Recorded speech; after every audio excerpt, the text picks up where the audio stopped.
Discipline or regret? Which one of these do you choose most often? You may be surprised to know that most people actually choose regret. Although, to be fair, they usually don't realize they're doing it. You all know the drill. You see something really cool and awesome, you gotta have it or do it. You make big plans, but then you get busy. Life gets in the way, and it gets pushed off, and it's forgotten. But here's the thing. A recent study done by a hospice nurse found that at the end of the life reflection, most people have regrets for all those things they never did. They regret things like working too much and not spending enough time with their families. They regret not saying, I love you, near as much as they should have to all those people that are important to them. They regret never visiting those foreign countries and cultures that they always wanted to see, but kept putting off till, next year or next year. And here they are at the end of their life, and it's too late. Their bucket list is just that, a list of empty and forgotten promises. And personally, I find this to be a major tragedy, but I also know it doesn't have to be this way. Jim Rohn says that in our lives, we must all suffer one of two pains: the pain of discipline or the pain of regret. Now, discipline, it's very small. It just weighs ounces. But regret is huge, massive, but it weighs tons. And today I'm going to share with you a story about how choosing discipline made all the difference for my family, but most importantly for my young son, Tristan. Now, my story starts many, many years ago when I was just a boy myself. My dad was in the Navy, and we moved around a lot, the way naval folks tend to do. But the really cool thing about this, we got to live in the south of England in this very, very small village with generous access to Amsterdam for 3 full years, which means for 3 full years, I got to live in and experience 2 foreign cultures. And I got to tell you, even at 9 years old, this was a game changer. I loved Europe so much, I returned 12 years later, and I backpacked the entire continent. And in that trip, I discovered my passion. I am a traveler.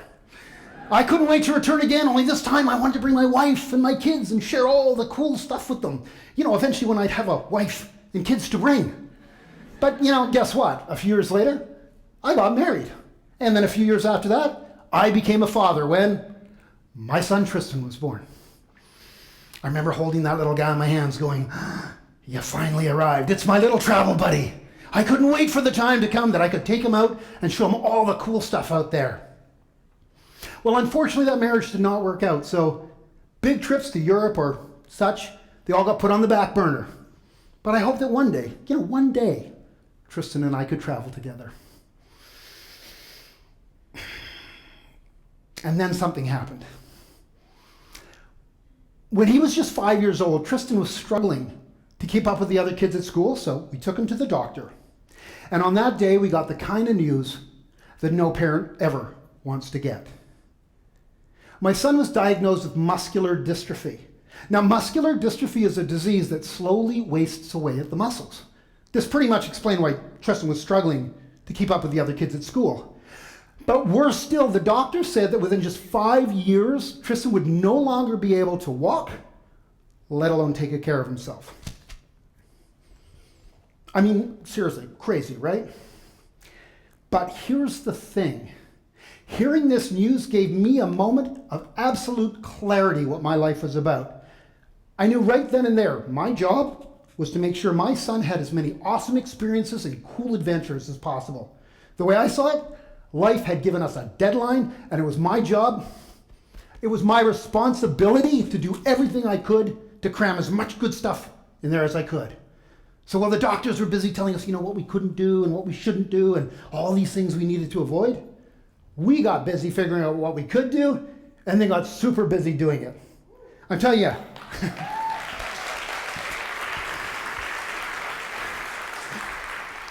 you, from that moment on, procrastination, right out the window. Our goal was to have an adventure every day, big or small. I'm telling you, we got busy. We went to every museum. We went to the parks. We went to the playgrounds. We went to the swimming pools and the water slides. One time I said to Tristan, hey buddy, how would you like to see what the city looks like from the sky? And he's like, Dad, that would be so neat. So we chartered a hot air balloon, and we spent the entire afternoon just floating around the skies. How cool is that? But here's the thing. All this activity, all this busyness, it was teaching us a valuable lesson. It was teaching us to view muscular dystrophy more as an inconvenience, albeit a big one, but not as a reason why we couldn't do the things we wanted to do in life. Now, not long after, I had the very good fortune of meeting and marrying my wife, Paula, and we'd chosen a honeymoon down in Mexico. And we thought we should take Tristan down with us because A, we knew there'd be just like a ton of adventures down there, but B, more importantly, if we were going to be honest, we knew this would probably be the only opportunity he'd get. Three of us jumped on a plane and jetted on down to Puerto Vallarta for a week of fun in the sun. And I am telling you, what a busy week. I mean, man, we did everything you can imagine. I mean, we snorkeled, we jet skied, we swam with the dolphins. My personal favorite was the father and son tandem parasailing. I mean, I did not even know this was a thing before we went down, but it is, and I got to do it with my kid. How awesome is that? But it was in Mexico where Paul and I were sitting on the beach noticing just how much Tristan was struggling. And we agreed that if we were ever going to make this epic journey to Europe happen, we needed to get moving, and fast. We got home and we ran the numbers.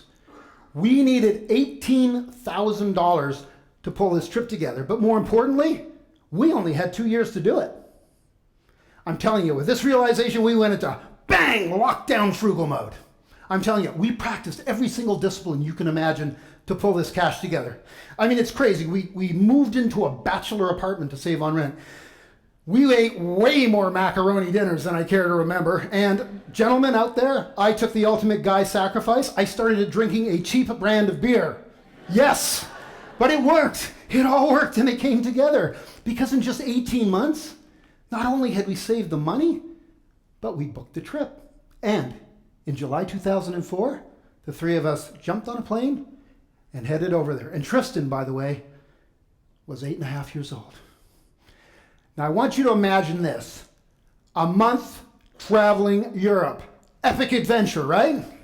I am telling you, incredible. We saw and did everything you could imagine. I mean, in London, we went to the London Eye and took a flight. And we went to Buckingham Palace. Paris, we went to the top of the Eiffel Tower and the top of Notre Dame Cathedral. In Italy, we went to Rome and Florence. And we went to Venice where we got to ride in the gondolas. So cool. Now, Tristan would struggle a lot walking because he'd tire. So we'd carry him on our shoulders, but we never, ever let it interfere with anything we were doing. In fact, in Paris, we got to the Eiffel Tower and there's an elevator. So we get there and it's like, door opens, Paris, yes. But then the very next day we get to the Notre Dame Cathedral and there's no elevator. But we got to get to the top, right? I mean, that's where the good stuff is. The gargoyles are at the top. So on my shoulders he goes. And I started climbing those stairs. One by one by one. All 387 of them. But we made it. We made it to the top. It took me 45 minutes. It was a tough grind, but man, we were rewarded with one of the best views Paris has to offer.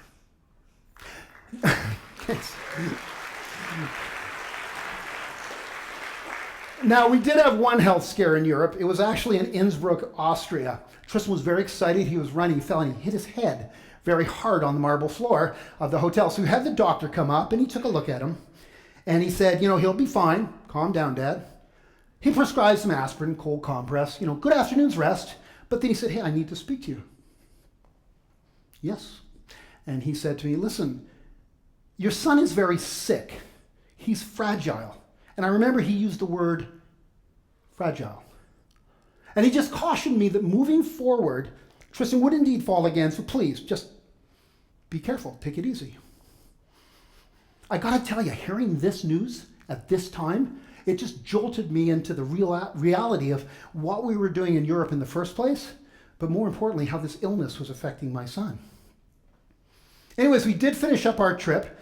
It was really cool because we got to go to Amsterdam in England, so I got to show my family where I grew up, the things I did, the home I was in, the school, all of that. And at the end of 30 days, we were sitting on the lawn of the hotel just outside of Amsterdam, and we were so proud of ourselves. We were having a couple of Heinekens, and as a family, we were just so proud of all we'd done and how we pulled together to make this epic journey happen so quickly. A journey that was both epic and bittersweet. And here's why. You see, just 2 weeks after we got home, as predicted, Tristan did indeed fall again. Only this time he never got up. Ever. He has used a wheelchair since that day. 2 weeks.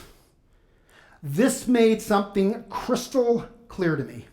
Had we procrastinated in any way, had we not done everything we've done to make this trip happen, not only would all the adventures and all the experiences of the previous 30 days not happen for Tristan, but the opportunity to do so would have been lost forever.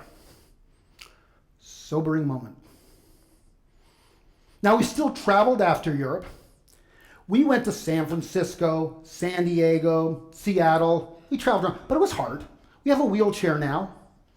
When Tristan wasn't in the chair, we'd have to pick him up and carry him around. It got uncomfortable. It was tough. So, family meeting, we agreed. One more trip. And Tristan chose a week in New York City. So, August 2011, for the very last time, the three of us boarded a plane and jetted off to the Big Apple for a good time. Now, seriously, a week in New York City, still a fairly epic adventure, right? I mean, we had such a great time. Like Europe, we sought out every adventure we could. I mean, we went to Central Park. We went to Times Square. We went to the top of the Empire State Building in an elevator. Yes! I dodged a bullet on that one.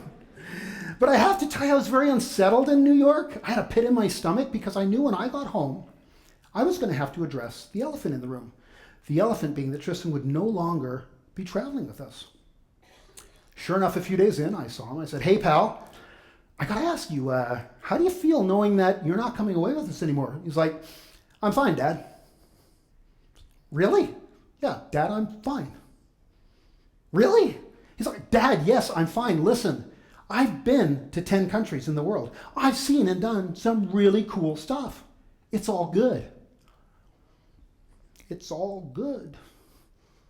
You see, what I heard from my son that day was not only was he happy and content with the traveling and the countries and the experiences and the adventures and all the cool stuff, but he was happy and content with his life. And as a parent, isn't that what we want for our children? I believe it is. So that was a very good day. Now, Tristan had expressed an interest in radio broadcasting. So we got him a volunteer gig over at the local university radio station where he interviews musicians, and then he takes those interviews and with a mouse, he edits them, adds music, and then they're broadcast on the air. My son is suddenly a radio broadcaster. How cool is that? And then, of course, last summer, he graduated high school, but not as a student, as a co-valedictorian. Now, I have to tell you guys, I was freaking out. I'm in the audience, right? 500 parents, students, siblings, teachers. And he's got to give a speech, and I'm just like losing it. And I watch him as he, drives his chair up to the mic, and I'm sweating, and out comes this speech, this articulate, well-written, well-spoken speech by this guy who is as cool as a cucumber. I don't know how he did it, but I have never been so proud of him. And of course, having finished high school, Tristan now attends college, and he's taking digital communications. And today, when I look at my son, my 19-year-old son, I no longer see a kid in a wheelchair with muscular dystrophy. No, I see an articulate, interesting, well-spoken young man who, if I'm going to be honest, has seen and done more in his short life than most 40-year-olds I know. I also see a guy who, despite the challenges he takes on a daily basis, he tackles them with courage, dignity, and above all, a wicked sense of humor. Now, I've got to be honest, I raised him on Monty Python, Mr. Bean, and Fawlty Towers. He comes by it honestly.